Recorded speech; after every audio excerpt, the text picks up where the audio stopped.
was listening to a David Bowie interview from years past. David Bowie has passed away several years ago.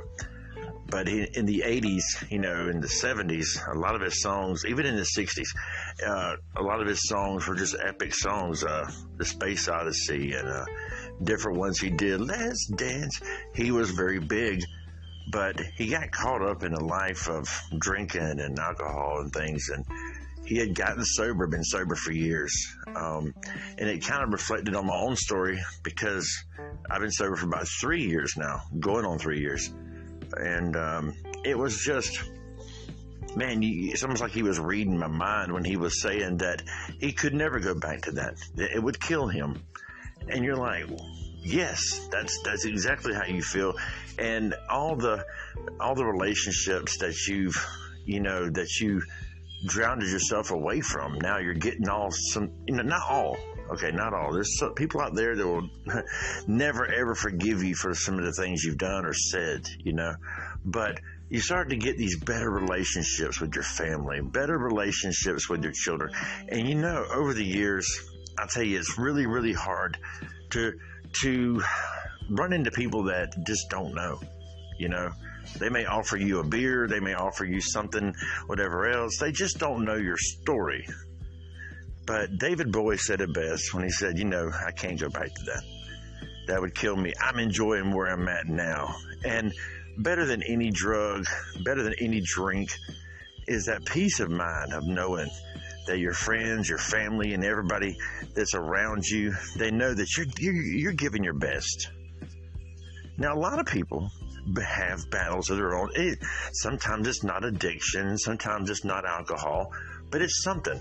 It's something. It could be, something nobody really knows about. It could be bulimia. It could be just an eating disorder. It could be several things, several factors that really keep you from being the best that you are. And when you surround yourself with good people, or people that are trying to recover from whatever it is that is giving you fits and giving you trouble and keeping you from that ability to be the best you can be. As my dad always says, if you could say you did your best at the end of the day, you did the best you could, listen, you've got nothing left to give. You're doing the best you can. But it sure hurts, though, when you see people that are in addiction. I can't help it. I have several people that I deal with that I go out there and check up on them, make sure they're okay, and make sure that they're fed, because, truthfully, I went through that. So when I see somebody and they're struggling and they're in their addiction and you're wanting nothing more than them to come out. Okay, you can't keep it unless you give it away. And the thing is once you get sober, why not give back? Or once you come out of the circumstance that you're in, why not give back? And it's been pretty satisfying. The other night, went out to see someone they're living out in the woods, behind a very big store, big environment, whatever else. And they're going to work every day now. But they're going back to the woods every night to sleep in a little hut. And they talk about some of the stray dogs and stray animals that are back there. But he had me laughing so hard about one of the stories that he did. But yeah, some things you can laugh at later. But in the truth and in the moment, okay, it couldn't have been funny. But man, put yourself in bad position. I put myself in some horrible positions.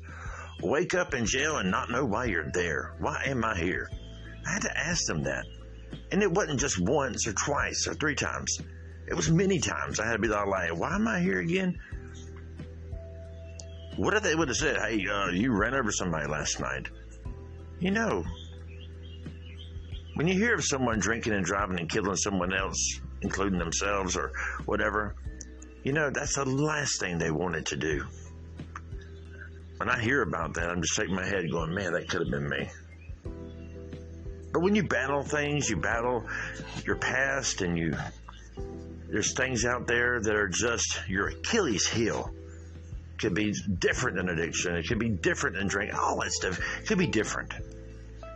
But it's something that you battle with.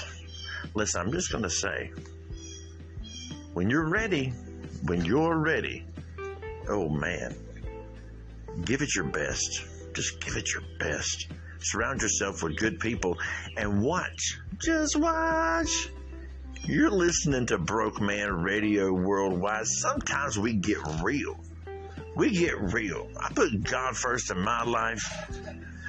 I tried to work those 12 steps. I tried my best to work with 12 steps, to read the books and all this other stuff. The only book that helped was the Bible. And I just bypassed all the steps and just took God and said, listen, I'm on your team. Please help me. And it worked for me. But whatever it takes to make you better, do it. Go for it. Don't be afraid. I can't tell you the number of obituaries, funerals, just people that I just was so close to that are gone. Dan. Looked up Dan the other day. Man, died on his birthday. What do you think? Lost Patrick. Lost Stephen. Man, these people were just epic. Best cousin ever, Jonathan, who was killed by a drunk driver. Someone that was living like I was. But I keep naming with you all night long, but the bottom line is this. Don't sell yourself short. While you've got a chance, make that chance count. Much love from here. And the day is yours. Have a good one. And I'll see you next time. Probably what's the day? Tuesday. Hopefully get another one by Friday. Much love from the BMR Nation, Brokeman Radio Worldwide. Check us out on YouTube when you get the chance. Have a good one.